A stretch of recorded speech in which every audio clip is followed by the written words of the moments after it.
Ça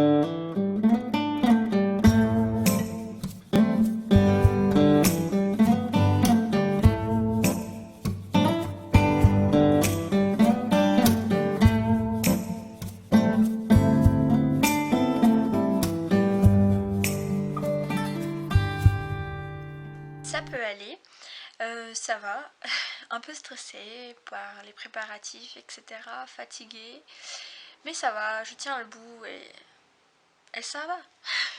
Alors je vous retrouve pour cette quatrième vidéo, il me semble, concernant les moyens de transport, notamment celui que j'ai choisi pour aller en Slovénie.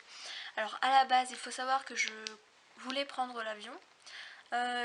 Bon, le prix des billets d'avion restait correct, ça restait abordable, mais bon, bien sûr pas si on s'y prend 2 jours avant, parce que là, dans ce cas-là, les sommes montent et c'est super cher, ça peut aller jusqu'à des 600 euros. Paris-Ljubljana, désolé, moi je ne peux pas. Donc du coup, bon, moi je m'y suis prise avant, mais ça restait abordable. Le souci est qu'il n'y a aucun départ de Brest ou de Nantes pour aller directement à Ljubljana, à moins de payer des sommes astronomiques. Quand je dis astronomique, c'est plus de 600 euros.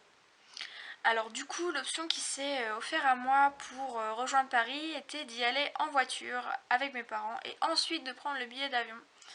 Mais honnêtement, payer l'essence aller-retour, car oui, mes parents doivent revenir là où j'habite parce qu'ils vont pas rester à Paris pendant 6 mois, ça coûtait cher.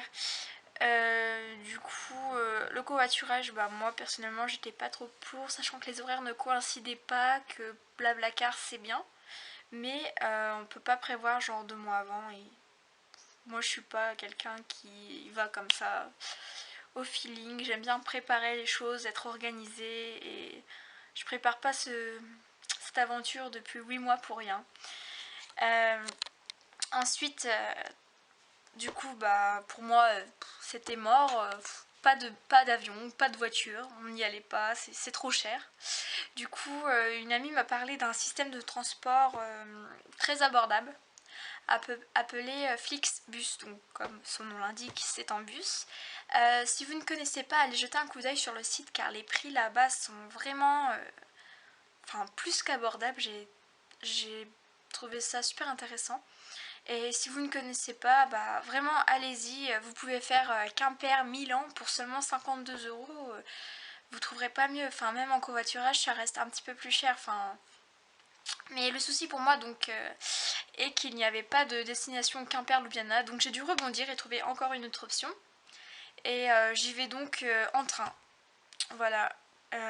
Donc pour moi c'était la meilleure des options en termes de prix, en termes de facilité de transport entre guillemets. Après c'était des sacrifices. Moi je sais que c'est 23 heures de trajet, mais moi ça me dérange pas. De toute façon je vais m'occuper.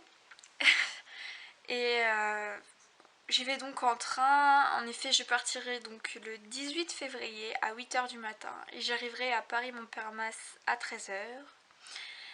Là-bas, je devrais prendre une correspondance à Paris-Est. Donc en fait, j'ai un ami quelqu'un de la famille de mon beau-père qui va venir me récupérer à Paris-Montparnasse pour me guider un peu dans Paris, parce que moi je suis une quiche niveau... je suis une quiche au sens de l'orientation, c'est vraiment pas mon truc. Donc heureusement qu'il sera là, parce que sinon je ne sais pas ce que j'aurais fait avec mes petits bagages. Et du coup je dois prendre cette correspondance à Paris-Est pour 15 h. Ensuite dans ce deuxième train, je ferai Paris, Munich en Allemagne, où j'arriverai vers à peu près 21 h. Et là-bas je prendrai encore un troisième train. En fait c'est dans la même gare, donc là c'est pas trop dérangeant. Et donc ça fera Munich, Ljubljana directement. Et j'arriverai à Ljubljana pour 6 h du matin. Donc ça va être un super grand trajet, mais je suis motivée. Alors vous l'aurez compris, plus de 22 h, 23 h de trajet. Après perso, je trouve que ça vaut le coup parce que ça reste peu cher pour ce que c'est. Perso, j'ai commandé mes billets sur internet 2 mois avant. Je m'en sors pour moins de 140 €, tout compris, donc de Quimper au Ljubljana. Sachant que 140 € ça aurait été à peu près la somme, voire plus pour l'essence. Quimper, Paris. Donc du coup, vous pouvez voir que c'est vraiment avantageux. Après, il faut faire des sacrifices. Moi, le fait que c'est 22h, 23h de trajet, ça me dérange pas trop.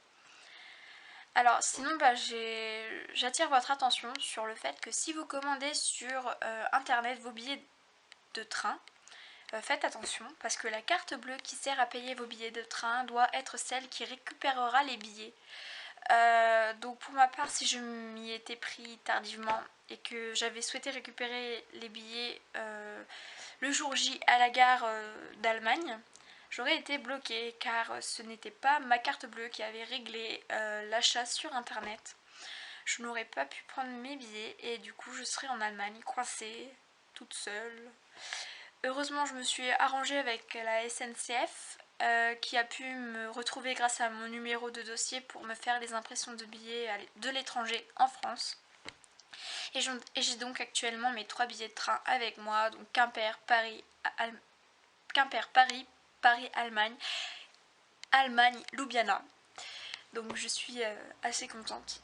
Et en plus, ils se sont bougés là-bas. Enfin, j'étais impressionnée. Enfin, c'est cool. La dame qui s'est occupée de me donner les billets m'a expliqué que je pourrais composter les 3 billets en une fois à la gare de Quimper pour éviter de le faire à chaque changement de train. Ça va moins me stresser. Je n'aurai plus qu'à présenter mon billet déjà composté et ma carte d'identité en cas de besoin au contrôleur. Alors, vous savez, pour moi, c'est tout nouveau en fait. Tout ça, enfin tout ce qui m'arrive actuellement. Donc j'ai un peu peur. La première et dernière fois que j'ai pris le train, c'était avec ma maman. C'était pour aller à Paris avec... j'étais ambassadrice d'une association et j'avais un meeting des ambassadeurs de l'association et là, je sais pas si vous connaissez. Et ma maman m'a fait... Je parle en yaourt. Et ma maman m'avait accompagnée. Je devais avoir 14 ans et je suis allée donc à Paris. Là, je suis toute seule en fait, donc c'est complètement différent. Il n'y a pas ma maman. Il n'y a pas ma maman. Donc ça va changer la donne. J'ai peur. Et en fait, c'est pire parce que je vais carrément à l'étranger. Donc c'est même pas... Déjà, je parle pas allemand, donc quand je serai en Allemagne, j'espère qu'il y a des sous-titres anglais partout. Et je ne fais pas les choses à moitié quand même. Enfin bon, j'espère que ça se passera bien et... Enfin, je pense que ça se passera bien en fait. Je stresse juste, mais ça c'est mon naturel en fait. Voilà, voilà. Bref, tout ça pour vous dire que les moyens de transport pour partir à l'étranger sont nombreux. Après, ça dépend de vos priorités. Il faut juste savoir ce que l'on veut, si on veut payer cher mais arriver tôt. Comme je l'ai dit, pour ma part, ça ne me dérange pas de passer 23 heures dans un train si le prix est bas. J'aurais très bien pu choisir l'avion en vol direct et y être en même pas 1h30. Mais là, j'aurais payé un petit peu cher. Donc moi, ça m'intéressait pas.